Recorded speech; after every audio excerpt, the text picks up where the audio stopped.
Imagine standing barefoot on the hot African ground, the air heavy with the smell of dust and danger. 2 million years ago, life was not guaranteed. A single roar from the tall grass could end everything. Our ancestors were fragile, slow, and vulnerable, yet something was awakening in their minds. They watched predators stalk, studied the rhythm of life and death, and began to understand. For the first time, survival was not about running. It was about thinking. This was the dawn of a dangerous idea. Humans could become hunters. And in that moment, the world shifted forever. Welcome to the first great transformation of humanity. Before we dive into this incredible story, I want to know, do you think intelligence or strength was the true weapon that made humans rise above beasts? Leave your thoughts in the comments. I'll be reading them all. And if you're fascinated by the hidden battles of our ancient past, hit subscribe. Our hunt for history begins now. 2 million years ago, the East African savanna stretched endlessly. A sea of golden grasses broken by thorny acacia trees. The land was alive with sounds, the trumpeting of elephants, the barking of baboons, and the low growls of lions hidden in the tall brush. For the early hominids who walked this land, life was fragile. They were not yet kings of nature. They were prey. These beings, ancestors of modern humans, were smaller, weaker, and slower than the predators that surrounded them. A single saber-toothed cat could rip apart one of their kind within seconds. Hyenas scavenged endlessly, pushing them away from carcasses they dared to approach. Yet, despite their vulnerability, these hominids carried something no other creature fully possessed: the spark of cunning. At first, survival meant scavenging. They followed vultures in the sky, racing toward the site of a fallen beast, hoping to steal scraps before lions arrived. They cracked open bones with stones, sucking marrow rich with fat and energy. It was desperate, dangerous work. Every meal came with the risk of becoming someone else's feast. But in this constant struggle, patterns began to form. They noticed that sharp flakes of stone cut meat faster than teeth. They saw that working together as a group meant greater chances of survival. Slowly, the idea of control over death itself began to emerge. And then came the moment that changed everything. One day, a small band of hominids watched as a pack of lions brought down a young zebra. The kill was brutal, the dust rising as claws and teeth tore into flesh. Normally, the hominids would wait for the predators to leave scraps behind. But this time, something different stirred inside them. Instead of waiting, they picked up stones, sharp, heavy, dangerous, and moved closer. Their hearts pounded, fear clashed with hunger. The lions snarled, unwilling to yield. For a breathless moment, it seemed the hominids would retreat as they always had. But one figure, smaller than the rest, hurled a stone with trembling hands. It struck a lion across the flank. Another followed, and another. The beasts, confused by this new defiance, backed away. For the first time, the scavengers became aggressors. The carcass was theirs. It was not yet hunting, but it was the beginning of something larger. That night, around a small fire flickering in the dark, the group ate more than scraps. Fat dripped down their chins, bones cracked under their hands. And as they ate, they understood a dangerous truth. Power lay not in muscle, but in unity, in tools, in the courage to strike first. Weeks later, hunger drove them again toward risk. But this time, they did not wait for lions. They searched the plains, eyes scanning for weakness in herds of antelope. Their tools were crude, stone flakes, pointed sticks hardened by fire. Their strategy was uncertain, yet their minds burned with determination. Can you imagine the terror of that first attempt? A handful of small humans facing down creatures faster, stronger, and more adapted to killing. The wind carried the scent of prey, but also the danger of failure. If they succeeded, they would eat. If they failed, they would die. The chase began. The hominids spread out, driving a young gazelle toward rocky ground. They shouted, waved sticks, and hurled stones. Their lungs burned, their legs shook, but they did not stop. The gazelle stumbled, exhausted, A stone edge slashed across its leg. Another blow struck its neck, and then silence. The first kill. That moment was more than food. It was revelation. The weak had toppled the strong. The hunted had become hunters. From then on, the savannah was never the same. Yet hunting was not just about survival. It changed everything about who humans were becoming. Meat gave them energy richer than plants alone. Bigger brains required more fuel, and meat provided it. Hunting forced them to work together, communicate, plan. Each hunt was a test of trust. If one failed, all could die. But hunting also introduced fear, rivalry, and ambition. Who would lead? Who would take the first bite of the kill? Power began to shift, not just within the animal kingdom, but within human groups themselves. Imagine the tension around those early fires. Eyes watching every hand, every piece of meat, knowing that survival now depended on both cooperation and competition. Would the group stay united, or would ambition tear them apart? And what of the predators? Lions, leopards, and hyenas soon realized they were no longer the only killers on the plain. They circled the humans with renewed hatred. Every hunt risked revenge. Suspense filled each dawn. Would the day bring triumph or blood? One tale tells of a hunt gone wrong. The group pursued a wildebeest calf, driving it toward a shallow ravine. But the mother turned, horns lowered, rage blazing. A single strike sent one of the hunters crashing to the earth. The others screamed. Some fled, others fought. Stones flew, blood spilled. By the time the dust cleared, the wildebeest was gone, and so was one of their own. Hunting had given power, but it also demanded sacrifice. Here lies the question.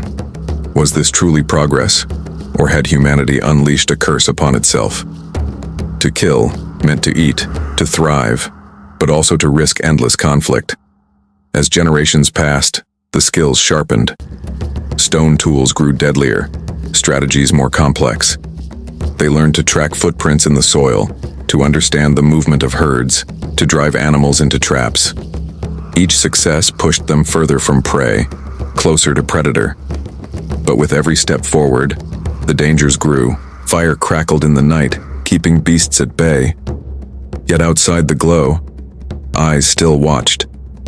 What if the predators learned to fear humans too much and struck first? What if rivals emerged, other bands of hominids, each fighting for the same prey? The savannah had become a battlefield, and humans were rewriting the rules of war. And here we stand, looking back across millions of years. The first hunters of history were not mighty warriors or kings. They were fragile beings who chose defiance over fear. They picked up stones, raised sticks, and in doing so, changed the fate of the world. But one question remains. Did they know what they had started?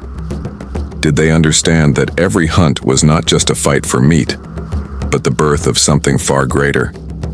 Human dominance, human conflict, and human destiny.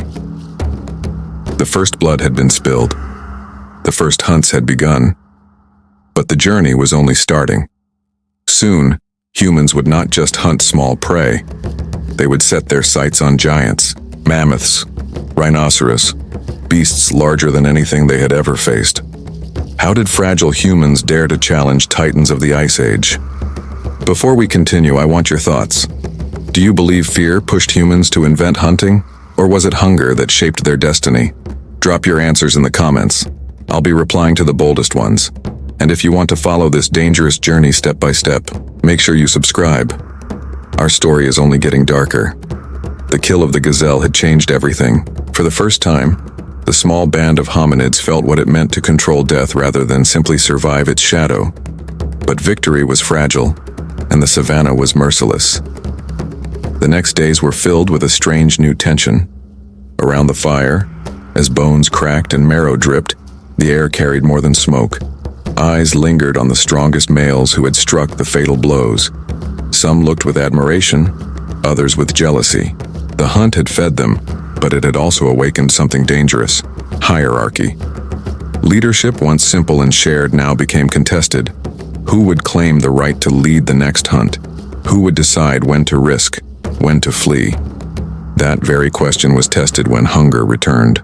The gazelle was gone, the marrow sucked dry, and the bellies of the group groaned once more.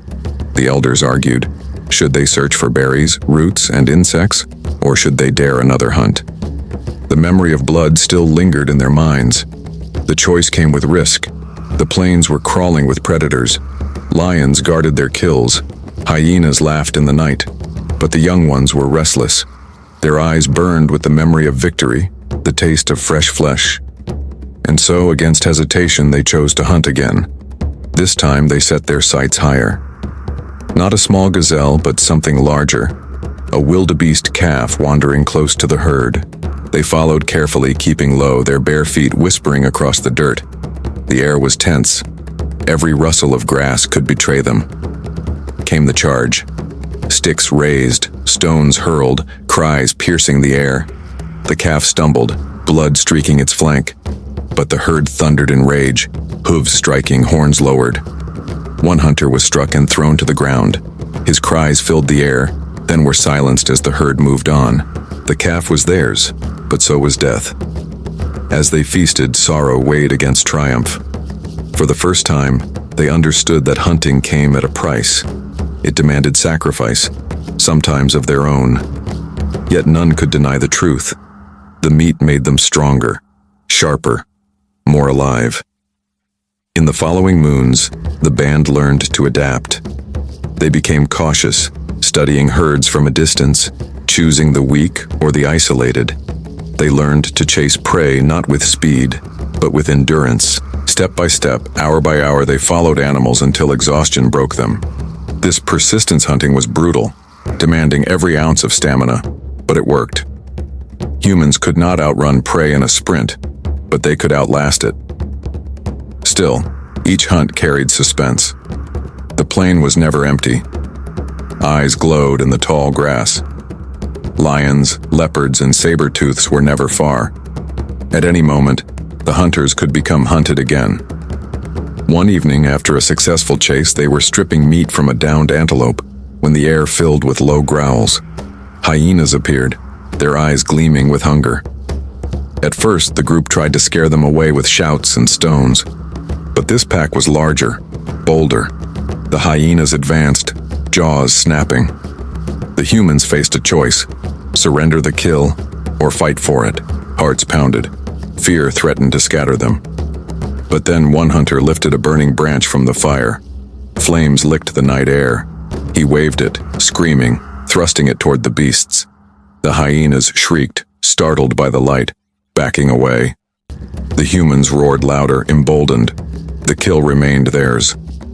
Fire had changed the balance again. Not only a tool of warmth and safety, but now a weapon. Predators, for the first time, tasted fear of humans. But this victory raised a new danger. If humans could scare predators, they could also provoke them. What would happen when lions realized that humans too carried fire? Would they strike harder, faster, before flames could be raised? The savannah became a game of chess, every move changing the rules. In time, the hunters grew more daring. They began seeking larger prey, zebras, wildebeests, even young buffalo.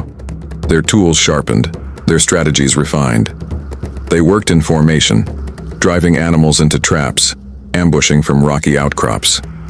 Yet ambition often led to tragedy. One fateful day, they pursued a zebra too far from safety. The kill was nearly theirs when a saber-toothed cat exploded from the shadows. Its fangs sank deep into one hunter before the others could react. Stones flew, shouts filled the air, but the beast dragged its prey away. Blood stained the earth. Silence followed. The survivors stood frozen.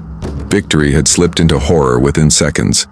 For all their progress, they were still fragile, still mortal. Questions burned in their minds. Were they pushing too far, too fast?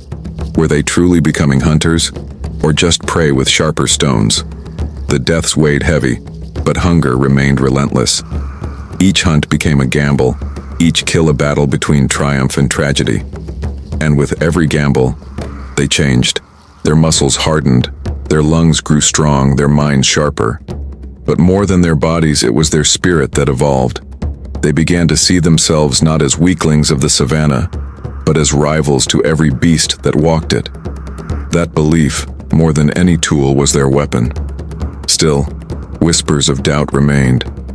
Around the fire, some questioned whether killing was worth the cost. Were they defying nature or becoming part of its cruelest law? Children watched wide-eyed as bones cracked in the flames, as blood stained the earth. What lessons were they learning? What future were they shaping? The story of the first hunters was not just one of survival. It was the story of humanity's first moral struggle. For every step forward, there was a shadow. Every hunt brought food, but also death. Every victory brought pride, but also fear. And as the bands of hunters grew bolder, another danger lurked on the horizon.